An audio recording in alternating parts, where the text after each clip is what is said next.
یہ 2018 میں الیکشن لڑے تھے، کیا وہ اسٹیبلشمنٹ اب اعتبار کر سکتی ایسے آدمی پہ جس کو اپنی ذات سے آگے نہیں نظر آتا؟ آج کل نئی بحث چلا دی کہ مخلوط حکومت بننے لگی. کیوں مخلوط حکومت کا اس لیے ذکر کرتے ہیں کہ مدینہ کی ریاست کہنے والے حضور صلی اللہ علیہ وسلم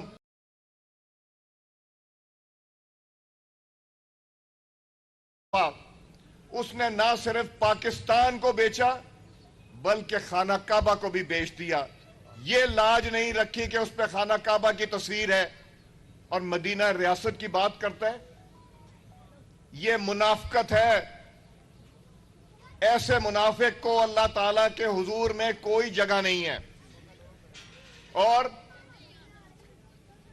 یہ تو گھڑی انہوں نے جس کی ذرا کریں $12 ملین کو 230 روپے سے ضرب کرے کتنا بنتا ہے؟ 2.5 ارب کے قریب بنتا ہے. اور وہ کتنے میں بیچی؟ 50 کروڑ میں بیچی. اور خریدی کتنے میں؟ وہ خریدی چند کروڑ میں خریدی. جس کی قیمت 10 کروڑ لگوائی 2 کروڑ 2.5 کروڑ میں خریدی اور 50 کروڑ میں بیچی اور خانہ کعبہ کی تصویر بھی بیچتی. یہ پاکستان کی امانت تھی اس کے پاس. اب شہباز شریف نے، پرائم منسٹر نے یہ سب ڈسپلے پہ لگا دی ہیں پرائم منسٹر ہاؤس میں، اور اگر بکیں گی تو پوری قیمت پہ بکیں گی اور جو پیسہ ہے وہ کسی کی جیب میں نہیں جائے گا مگر فلاحی کاموں پہ لگے گا. انہوں نے 6 ارب کی چیزیں جب کہیں جاتے ہیں تحفہ ملتا ہے تو وہ تحفہ یا سفیر کو دیا جاتا ہے یا چیف آف پروٹوکول کو دیا جاتا ہے یا پرائم منسٹر کے ساتھ ایک بریگیڈیئر ایم ایس ہوتے ہیں ان کو دیا جاتا ہے. انہوں نے اس کو شو ہی نہیں کیا، قیمت ہی نہیں لگوائی. 6 ارب کے ہیروں کے ہار اور گھڑیاں موصوف لے گئے اور مدینہ ریاست کی بات کرتے ہیں. کہتے ہیں کہ میں مدینہ کی ریاست بناؤں گا. منافقت ہے یہ، منافقت، جھوٹ ہے یہ. دوسروں پہ کیچڑ اچھالنا اور اپنا دامن داغ دھبوں سے بھرا ہوا، ایسے شخص کو نہیں ہے بات کرنی زیب دیتی. اور جو آڈیو لیکس آئی ہیں، کیا مدینہ کے ریاست کے حکمران ایسی باتیں کرتے ہیں؟ یہ سب نے سنی ہے، کوئی ڈھکی چھپی نہیں. مذہب کو استعمال کر کے تم لوگوں کے دل جیتنا چاہتے ہو، مگر دل تو شاید تم جیت لو کچھ نادان لوگوں کے، مگر اللہ تعالیٰ کی مار سے کیسے بچو گے؟ پھر یہ بچنا چاہتے ہیں کہ چونکہ ان کی بچی کا کیس اسلام آباد ہائی کورٹ میں چل رہا ہے، چند دنوں میں فیصلہ آنے والا ہے. توشہ خانہ کا کیس چل رہا ہے. ان کے خلاف فورن فنڈنگ کا، جہاں ہندوستان کے نیشنل، اسرائیل کے نیشنل، ان سے بھی پیسے لیے ہوئے ہیں انہوں نے، اور چھپایا، بتایا نہیں، اور بار بار پوچھنے پہ بھی کہتے تھے کہ ہم نے تو نہیں لیے. مگر اسٹیٹ بینک آف پاکستان نے سامنے رکھ دی ساری کہ کہاں سے پیسہ آیا اور کس نے بھیجا. امریکہ میں بیٹھے ہندوستان کے شہریوں نے بھیجا، اسرائیل کے شہریوں نے امریکہ میں بیٹھے بھیجا، پاکستانیوں نے بھی بھیجا. مگر جب یہ ہم دیکھتے ہیں تو نظر آتا ہے کہ شکنجہ تنگ ہوتا جا رہا ہے. ان کا پھندا گلے میں پڑ گیا. اب یہ دیکھنا ہے کہ فیصلہ کب ہوتا ہے. یہ فیصلہ دور نہیں ہے، ان سب کے فیصلے ہوں گے. ایک نیا شوشہ چھوڑ دیا کہ باجوہ صاحب نے پی ڈی ایم اور پیپلز پارٹی کی حکومت بنائی. اگر باجوہ صاحب نے وہاں بنائی تھی تو مونس الہی کا بیان اور پرویز الہی صاحب کا بیان جو ہے وہ تو کہتا ہے کہ انہوں نے یہاں بنائی تھی. سو کون صحیح ہے؟ میں ہر اس میٹنگ میں شامل تھا جو 2-3 ہم میں سے مل کے ساری جماعتوں سے بات کر رہے تھے. جن لوگوں نے پی ٹی آئی کے لوگ جو آج بھی قومی اسمبلی میں بیٹھے ہیں ان کا گلہ کیا تھا؟ ان کا گلہ تھا کہ ہم سیاست عزت کے لیے کرتے ہیں اور خدمت کے لیے کرتے ہیں. جس آدمی کو تمیز نہ ہو کس طرح بات کرنی ہے، کیا رویہ رکھنا ہے، اس کے ساتھ چلنا ہمارا مشکل ہے. ایم کیو ایم کے دوست کہتے تھے کہ ہمیں روکا جاتا تھا کہ ان کے ساتھ رہو. مجھے پتا ہے کہ بجٹ پاس نہیں یہ کر سکتے تھے، لوگ اتنے نالاں تھے، یہ بار بار بوٹ پالش کر کے کہتے تھے کہ میرا بجٹ پاس کرا دو. نیازی صاحب بوٹ پالش کیا کرتے تھے کہ ہمیں ووٹ دلوا دو. ایم کیو ایم کہتی تھی کہ ہمیں اس طرح بات کرتے ہیں جس طرح کہ شاید ہم ان کے لیے ان کے ذاتی کام کرتے ہیں. باپ پارٹی یہی کہتی تھی کہ رویہ ان کا ٹھیک نہیں. مینگل صاحب کے مسائل بڑھتے جا رہے تھے ان کے ساتھ، اس میں کچھ مسنگ پرسنز کا کہتے تھے، کچھ بلوچستان کے حقوق کی بات کرتے تھے، اور وہ بھی یہ کہتے تھے کہ عزت دار کوئی بھی شخص نیازی کے ساتھ نہیں رہ سکتا. اور اب یہ کہا جا رہا ہے کہ مخلوط حکومت بنے گی.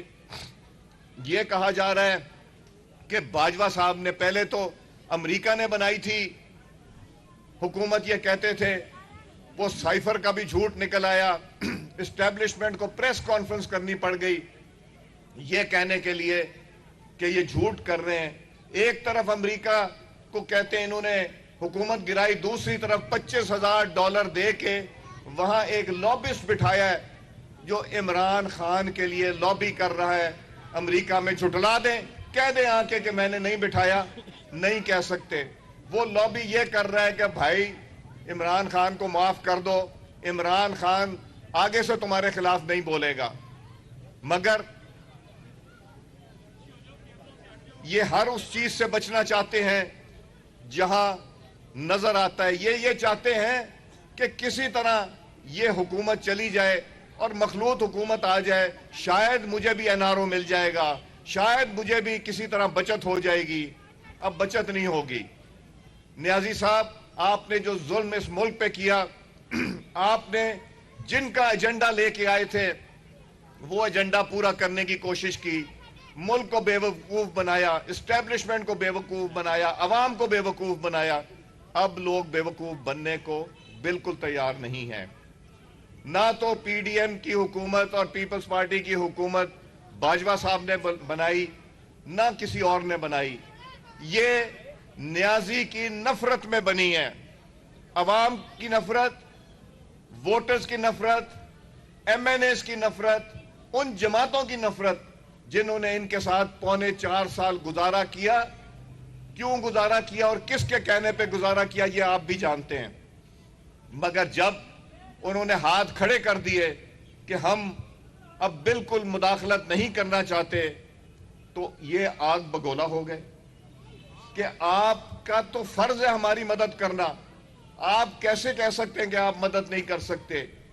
مگر اب مدد نہیں ہوگی. اگلا جو الیکشن آئے گا اس میں وہ بیساکیاں نہیں ہوں گی. عمران خان تمہارے پاس جو 2018 میں تھی وہ شخصیات نہیں ہوں گی، وہ لوگ نہیں ہوں گے تمہیں جنہوں نے لا کے یہاں پہ بٹھایا. وہ فنڈنگ نہیں ہوگی یہودیوں کی اور ہندوؤں کی جو تمہیں ملی، وہ بھی نہیں ہوگی تمہارے پاس. تمہارے خلاف دائرہ تنگ ہوتا جا رہا ہے. تم کیسز بھگتنے کی تیاری کرو. کیا اس حکومت نے آ کے ایک آدمی کو بھی نیب میں اریسٹ کرایا؟ اس لیے کہ نیب آزاد ہے. نیب پہلے جو کرتی تھی وہ پہلے گرفتار کرتی تھی، پھر انویسٹیگیشن شروع کرتی تھی. نیب نے 90 دن کے لیے حراست میں رکھتی تھی، پھر جیل بھیجتی تھی، ایک بھی شخص کو نہیں حراست میں لیا۔ نیب اپنا کام کرے، ہمارا کام نہیں ہے نیب کو کہنا، اس لیے کہ اگر تم طاقت میں آ کے بادشاہت کی کرسی پہ بیٹھ کے کسی سے ظلم کرتے ہو، یا عدل کی کرسی پہ جس طرح ثاقب نثار نے بیٹھ کے کیا ظلم کرو گے، تو یاد رکھو تمہیں اس جہان میں بھی اس کا بدلہ ملے گا اور اگلے جہان میں بھی ملے گا۔ خان نے اپنی کرسی کو استعمال کر کے، اور کہتے ہیں باجوہ صاحب نے یہ بار بار یہی کہتے ہیں، عمران نے اپنی کرسی کو استعمال کے لوگوں کو حراست میں لیا، اور اس حکومت نے کسی کو حراست میں کرسی استعمال کر کے نہیں لیں گے۔ ثاقب نثار نے جو فیصلہ دیا، جو صادق اور امین کا دیا، وہ تمہارے سامنے آ گیا۔ ثاقب نثار جو گھڑیاں چوری کرتا ہے اور توشے خانے کی چیزیں چوری کرتا ہے، وہ ایماندار ہو سکتا ہے؟ وہ ایماندار نہیں ہے۔ تم نے جو دیا وہ میں نے بھی ایفیڈیوٹ دیا ہے، جہاں اس نے لکھا ہے اور سائن کیا ہے کہ یہ میرے پاس بے نامی ٹرانزیکشن ہے، جو 300 کنال کا گھر اس نے لیا، اور ثاقب نثار نے اس کو بھی کیا۔ اور اب ثاقب نثار کہتا ہے کہ کسی کی مجال نہیں تھی۔ ثاقب نثار، مت ایسی باتیں کرو، اللہ تعالیٰ کی پکڑ تم پہ زیادہ ہوگی۔ عدل کی کرسی پہ بیٹھ کے تم نے لوگوں کو انصاف نہیں دیا، تمہارے ساتھ عبرتناک اس جہان میں اور اگلے جہان میں بھی ہوگا۔ اور عمران خان تمہارے ساتھ بھی تمہیں شکست فاش ہوگی انشاءاللہ۔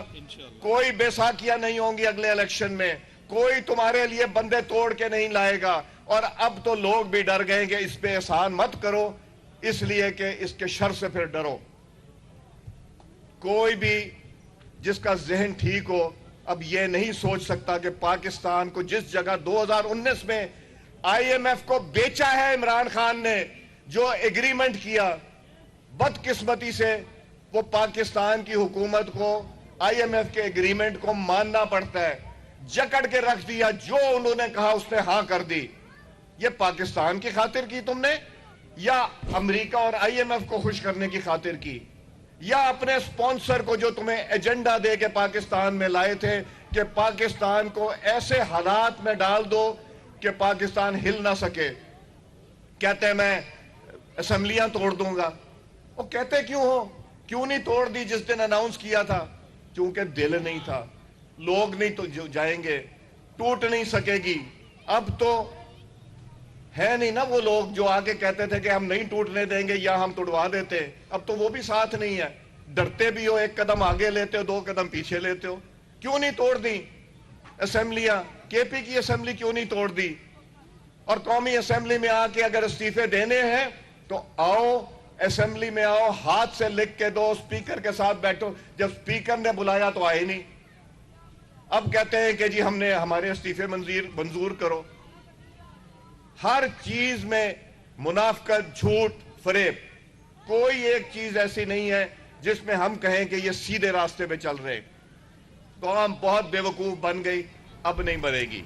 اب لاہور میں وفاقی وزیر ایاز صادق عوامی جلسے سے خطاب کر رہے ہیں۔ اس موقع پر انہوں نے کہا کہ عمران خان کی 4 سالہ کارکردگی کسی سے ڈھکی چھپی نہیں۔ عمران خان ایک محسن کش انسان ہے۔ عمران خان نے دوست ملک کا تحفہ بھی بیچ دیا۔ عمران خان نے علیم خان اور جہانگیر ترین کو بھی ڈسا۔